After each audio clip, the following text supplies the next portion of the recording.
जल, जंगल और जमीन, इसी की तो लड़ाई है झारखंड वासियों की। और हमारे पूर्वजों ने सब कुछ, यानी अपना सब कुछ त्याग कर, सब कुछ देकर इस अलग राज्य का निर्माण कराया ताकि हम झारखंडियों को अपना हक मिल सके। और यही बात डुमरी विधायक जयराम महतो कहते आ रहे हैं शुरू से।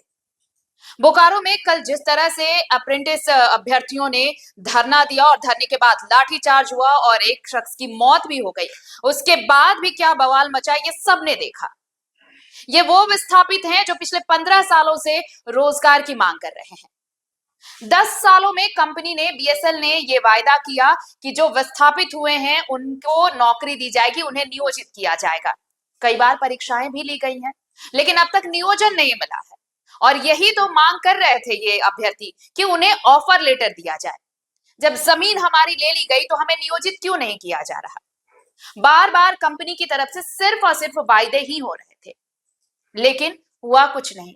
हुआ क्या कि उन वायदों के बाद जब वायदा पूरा नहीं हुआ तो अभ्यर्थी इतने गुस्से में आए, उन्होंने अनिश्चितकाल हड़ताल का ऐलान कर दिया। और कल जब धरने पर बैठे तो धरने में खूब बवाल मचा, ऐसा बवाल मचा कि सीआईएसएफ ने लाठीचार्ज किया और इसमें एक युवक की मौत भी हो गई, जिसके बाद आज जेएलकेएम ने बोकारो बंद का ऐलान किया है। इस बंद को आजसू और देखिए बीजेपी ने भी समर्थन दिया है। लेकिन आपको सुनना चाहिए कि जयराम महतो सड़क पर और सदन में विस्थापन का मुद्दा कितने जोर शोर से उठाते रहे हैं। क्यों रोजगार की बात करते हैं डुमरी विधायक जयराम महतो? क्यों ये कहते हैं कि जब कंपनी बाहर की आकर हमारी जमीन ले रही है, बदले में हमें सिर्फ और सिर्फ कागज का टुकड़ा दिया जाता है, इसका समाधान कैसे होगा? इसलिए सुनिए डुमरी विधायक जयराम महतो को। जोहार झारखंड। बहुत ही खेद और पीड़ा के साथ आपको सूचित करना पड़ रहा है कि हाय रे हमार सोना झारखंड। इस राज्य को बनाने में हमारे पूर्वजों ने खून और पसीना को एक कर दिया। इस राज्य को बनाने में हमने अपना सर्वस्व निछावर कर दिया और आज हमें क्या मिल रहा है? जान भी हमने दिया, जमीन भी उद्योगों के लिए हमने दिया और आज उन उद्योगों में एक मामूली नौकरी के लिए जान भी हमारी जा रही है। आज बीएसएल, जिसे पूरे भारत में, पूरे एशिया में जाना जाता है, जिस बीएसएल की स्थापना बोकारो जिला में आज से लगभग 50 वर्षों पहले की गई है, लगभग 33,000 एकड़ के आसपास जमीन का अधिग्रहण किया गया है और आम जनमानस की माने तो 64 मौजा 84 गांव विस्थापित हुए हैं, जिसमें 19 पंचायत तो आज भी ना नगर में रह गए ना गांव में रह गए। आज अप्रेंटिस के जो अभ्यर्थी हैं वह धरने पर बैठे थे नियोजन की मांग को लेकर, लेकिन उनका धरने में बैठना गांधी के देश में मानो अपराध हो गया। हम इस देश को लोकतांत्रिक देश के रूप में जानते हैं, मानते हैं और है भी। यह देश गांधी का देश कहा जाता है, जहां लोग अनशन, धरना के माध्यम से अपनी मांग को शासन प्रशासन तक पहुंचाती है। लेकिन आज बहुत ही दुर्भाग्य की बात है, बहुत ही दुख की बात है कि अप्रेंटिस के अभ्यर्थी जो धरने पर बैठे थे, जिनके बाप दादाओं ने बीएसएल को स्थापित करने में अपनी जमीन देने का काम किया है, आज सीआईएसएफ के लाठी चार्ज में शहीद हो गए। इसे शहीद ही कहेंगे, मौत नहीं शहीद कहेंगे, कि जमीन देकर बीएसएल बनाया और आज वहां नौकरी एक मामूली ही तो नौकरी होगी, 3rd ग्रेड या 4th ग्रेड की ही नौकरी होगी। आज सीएसएफ के भी कर्मियों ने, सीएसएफ के जवानों ने क्रूरता की हद को पार कर दिया। आज दर्जनों बार मेरा सीएसएफ के जवानों से सामना हुआ है, जब मैं किसी आंदोलन में भाग लेने गया हूं और सामने सीएसएफ के जवान पहरेदारी कर रहे हो, मैंने उनसे कहा कि ड्यूटी कीजिए, इस वर्दी में जो गर्दी है उसके भीतर एक हृदय है, एक मानवता है, उसका भी ख्याल रखिए। यदि लाठी चार्ज करने की नौबत आए तो पांव में लाठी चलाइए, सीधे सर पे लाठी। वो आतंकवादी नहीं थे, वो अभ्यर्थी हैं, अप्रेंटिस के अभ्यर्थी हैं। उनके बाप दादाओं ने जमीन दिया है। सीएसएफ के जवानों, जिस कारखाने की पहरेदारी करके जिस कारखाने में आप ड्यूटी करके पगार और पेमेंट ले रहे हो ना, जिससे आपकी पत्नी अच्छा कपड़ा पहन रही है, आपके बच्चे स्कूल में पढ़ रहे हैं, जिसको आपने जान से मार दिया ना, उनके बाप की जमीन पर है वो। आप उनके बाप की जमीन की निगरानी करते हैं और खाते हैं, और आप उनको लाठी मार के जान ले लेते हैं। इतना क्रूर कैसे कि आप ड्यूटी की ट्रेनिंग करते करते, ड्यूटी करते करते क्या आप संवेदनहीन हो गए? आपने अपनी संवेदना को खो दिया है सीआईएसएफ कर्मियों। इतनी क्रूर व्यवहार कैसे कर सकते हैं आप? खैर, जिसने भी सीआईएसएफ खुद जिस जवान ने लाठीचार्ज किया है उसे बर्खास्त करे, सीआईएसएफ के जो आला कमान है, पदाधिकारी हैं, और नहीं तो ये आवाज राज्य में नहीं देश स्तरीय व्यापक आंदोलन का रूप ये धारण करेगा। और मैं आज विस्थापितों से हाथ जोड़कर प्रार्थना करता हूं, मैं एक विधायक की हैसियत से नहीं, मैं एक झारखंडी बेटा होने के नाते आपसे प्रार्थना करता हूं। 64 मौजा 84 गांव, पता नहीं 64 मौजा 84 गांव संख्या 65 है, 66 है, या 84 की जगह 86 है, हमें नहीं पता एग्जैक्ट, क्योंकि हम तो चांची से आते हैं, लेकिन हम लोग बचपन से सुनते आए हैं 64 मौजा 84 गांव के लोग विस्थापित हुए हैं।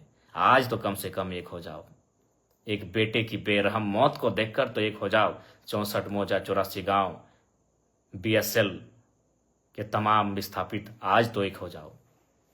आप सभी से मेरा आग्रह है, एक विधायक होने के नाते नहीं, एक झारखंडी बेटा होने के नाते इस दर्द को समझ रहे हैं कि आज क्या क्रूरता है हमारे साथ। जमीन भी हम देंगे, जान भी हम देंगे, एक साधारण सी नौकरी की मांग के लिए हमें बेरहमी से मारा जाता है। मारा नहीं, कत्ल हुआ है। इसलिए आज तो कम से कम 64 मौजा 84 गांव के लोगों एक हो जाओ, और जितने भी संगठन बने हैं, सुने 28 संगठन हैं विस्थापितों के बोकारो में, सेल बीएसएल सेल में 28 संगठन बने हैं बोकारो में, अलग अलग नामों से, विस्थापित मोर्चा, युवा विस्थापित मोर्चा, संघर्ष विस्थापित मोर्चा, इनकलाबी विस्थापित मोर्चा। तो आज एक हो जाइए ना, अब तो एक हो जाइए। इतना बेरहमी के बाद भी अगर एक नहीं होंगे तो कैसे होगा? आज आप सभी से आग्रह है, एक हो जाइए। और तमाम विस्थापितों आपसे आग्रह है, विस्थापन की लड़ाई आप अपने भरोसे लड़िए। लोग समर्थन करते हैं, उनका समर्थन लीजिए। किसी राजनेता की अगुवाई में कभी आंदोलन मत कीजिए, अगुवाई आप स्वयं करें। विस्थापितों एक होकर इस आंदोलन की अगुवाई करें, निस्वार्थ भाव से करें। मरने से, इस सड़ सड़ कर मरने से अच्छा है लड़के मारा जाए। हम तो रोज मारे जा रहे हैं, कहाँ नहीं मारे जा रहे हैं, कभी भूख से, कभी दुख से, कभी चाबुक से। विस्थापित कभी भूख से मरते हैं, कभी दुख से मरते हैं, और आज बोकारो में प्रेम की मौत चाबुक से हुई है, शासन प्रशासन की लाठी से हुई है। इसलिए आज तमाम विस्थापितों से आग्रह है, तमाम आपसी गिले शिकवे को भुलाकर एक हो जाएं। मन व्यथित है, लड़ने के लिए हमेशा तत्पर हैं, लेकिन बस यही है कि हम एकजुट अगर हो जाते हैं, पक्ष विपक्ष राजनीति को भुलाकर आज सामाजिक तौर पे, तो हमें लगता है कि आज बोकारो एक नया इतिहास देखेगा। और बिल्कुल विस्थापितों ने जो बोकारो बंदी का आह्वान किया है, बोकारो बंदी का समर्थन करते हैं। बोकारो बंदी का जो विस्थापितों ने आह्वान किया है, उस बंदी का समर्थन करते हैं। बोकारो ऐसा बंद होना चाहिए, बोकारो की धरती में ऐसा आंदोलन होना चाहिए कि हमारे पूर्वज भी हम पे गर्व करें कि हाँ, आंदोलन की बदौलत हमने ये राज्य लिया है। और मैं जिला प्रशासन, बोकारो जिला प्रशासन से ये मांग करता हूं कि जिस सीआईएसएफ के जवान ने लाठीचार्ज किया है, उस पर कानूनी, कठोर से कठोर कानूनी कार्रवाई हो। प्रबंधन की जो मनमानी है उस पर कार्रवाई हो। प्रबंधन जो गलत तरीके से, गलत नीतियों से संचालित हो रही है, उस पर कार्रवाई हो। यही सेल का नारा था। विस्थापित गांव के लोग कहते हैं कि जब तक बीएसएल सेल की चिमनी में धुआं रहेगा, तब तक विस्थापितों के हाथों में, घरों में नौकरियां रहेंगी। धुआं तो आज भी है, लेकिन नौकरियां कहाँ गई? धुआं आज भी है, नौकरियां कहाँ गई? हम आज तो बेमौत मारे जा रहे हैं, हम कुचले जा रहे हैं। झारखंड के तमाम विस्थापितों, बीएसएल कोई अमर हो के नहीं आया है। न बीएसएल ने अमृत तो पान किया है, अमृत का पान किया है। उसको साधन संसाधन हमारे बाप दादाओं की बनी जमीन पर बनी सड़कों से जाता है। उसे पानी टेनू घाट का मिलता है। अगर टेनू घाट का डैम का रास्ता एक दिन अगर दामोदर नदी में मिला दिया जाए तो बीएसएल बाप बाप कर उठेगा। याद कीजिए विनोद बाबू का वो दौर जब उन्होंने कहा था कि डैम हमारी जमीन पर जो डैम है अगर हमारी नहीं सुन रहे हैं तो पानी नदियों को दे दिया जाए। अगर एक दिन विस्थापित ये ठान ले टेनू घाट का पानी बीएसएल को जाता है, अगर उस पानी को अगर हम केवल शिफ्ट कर दें दामोदर नदी में तो बीएसएल बाप बाप कर सकता है। आज बहुत दुख और दुर्भाग्य है कि हमारे साथ कितना क्रूर व्यवहार हो रहा है। और ये क्रूर व्यवहार किसान, कामगार, आदिवासी, मूलवासियों के साथ ही होता आया है। वो झारखंड हो, चाहे 2006 जनवरी का महीना कलिंगा नगर उड़ीसा हो, वहां भी लोग जमीन के बदले जान देने के लिए तैयार थे और शायद 13 लोगों की जान ले ली थी। आज भी उनकी मृत शरीर को, हाथों को, पांव के पंजों को, हाथ के पंजों को संभाल के रखा गया है। जी हाँ, आप बार बार श्वेता जी का नाम ले रहे हैं, मैं उस पर भी कहूंगा और मैं श्वेता मैडम को एक पत्र भी लिखूंगा। मैं कानूनी कार्रवाई के लिए तो एसपी महोदय को लिखूंगा ही उनके समर्थकों पर, लेकिन श्वेता मैडम को भी लिखूंगा कि श्वेता मैडम, अगर ढूलू महतो कल पहुंच जाए माननीय सांसद, तो क्या आपके समर्थक उनका बोर्ड उखाड़ेंगे? बोकारो के पूर्व विधायक अगर बिरंची नारायण जी अगर वहां पहुंच जाएं तो क्या आपके समर्थक उनका बोर्ड उखाड़ेंगे? क्योंकि बोकारो जिला से हमारे योगेंद्र प्रसाद मंत्री जी आते हैं। कल को अगर विस्थापितों के समर्थन में योगेंद्र प्रसाद मंत्री जी पहुंच जाएं तो श्वेता मैडम, क्या आपके समर्थक और आप उनका बोर्ड उखाड़ेंगे? क्या कल को रघुवर दास जी चूंकि गिरिडीह आए थे, हो सके कल बोकारो अगर आ जाए पूर्व मुख्यमंत्री रघुवर दास जी, क्या आपके समर्थक उनका बोर्ड, उनकी गाड़ी का नंबर प्लेट उखाड़ेंगे? अरे आपने तो हद कर दिया। और आप क्या बयान दे रही है इंटरव्यू में कि कुछ दिनों पहले, अरे आप जब विधायक बनी है ना मैडम, तब से आप में ये तेवर है। जब हम विधायक नहीं बने थे ना, उससे पहले से हम विस्थापितों की आवाज बनते आए हैं और विस्थापितों के धरने में, आंदोलन में सहभागिता देते आए हैं। क्या बात करती हैं मैडम? आप एक स्त्री थी इसीलिए मौन रहें, आप एक नारी थी इसलिए मौन रहें। बाकी आपको स्वयं मालूम है आपने आज क्या कृत्य किया। हमने ना आपको कुछ बोला था, हम तो, मेरी गाड़ी वहां खड़ी हुई थी, हम तो केवल आपके, हमारी गाड़ी गई थी ना, हमको तो मालूम भी नहीं आप एक महिला हो के विधायक हो के इस प्रकार आई। पहले तो विरोध किया, हमने आपसे पूछा कि मैडम क्या बात है, क्या बात है? आपने पहला लाइन यही कहा कि मेरा विधानसभा है, आप कैसे आ सकते? हद है भाई। कल को मैं पूछ रहा हूं, बोकारो के ही मंत्री योगेंद्र प्रसाद, अगर कल को योगेंद्र प्रसाद आ गए उस धरने में, उस बंदी में, या फिर बीजीएच अगर पीड़ित परिजनों से मिलने के लिए, या फिर उस गेट में जहां विस्थापित धरने पर बैठे हैं, तो क्या विधायक मैडम आप योगेंद्र प्रसाद जी का विरोध कर पाएंगी? या कल को ढूलू महतो चूंकि सांसद हैं, अगर ढूलू महतो जी पहुंच गए, क्या आपके समर्थकों में, आप में वो कुव्वत है कि आप उनका नंबर प्लेट उखाड़ देंगे? बड़ा दुर्भाग्य लगा मैडम, बड़ा दुर्भाग्य। आप क्या बयान दे रही हैं कि कोई माहौल खराब करे? तो मैं देखता हूं अगर कल को ढूलू महतो जी जाते हैं, बिरंची नारायण जी जाते हैं, तब आप क्या बोलते हैं। देखिए, मैं आपको स्पष्ट कहना चाहूंगा, सबको नहीं पच रहा है कि जयराम महतो किसी आंदोलन में आए, क्योंकि अगर वो आएगा तो सट्टी की बात होगा। और बाकी कहना नहीं चाहिए मैडम, लेकिन जब आपने हद पार किया है तो मैं सुनी खबर आपको सुना दूं। सुने आपके घर में आपके रिश्तेदार कहिए या आपके खास कहिए, उनको ठिका मिलता है बीएसएल में। तो ये दोहरी राजनीति मत कीजिए विधायक मैडम। अभी आप दुख जता रहे हैं और आपके ही लोग वहां ठिका लेते हैं। तो असली बात तो जनता को मालूम है कि आपको तकलीफ जयराम महतो के जाने से तकलीफ क्यों हुई, क्योंकि आपको मालूम है कि जयराम महतो आएगा तो दूध का दूध और पानी का पानी बात होगा। ये किससे छुपा है? चलिए, नाम लेने में अचरज का है। सुने आपके पति महोदय को वहां ठिका मिलता है, अभी करोड़ों का ठिका मिलता है, तो आप मुझे देखकर आपका बौखलाना तो लाजमी है।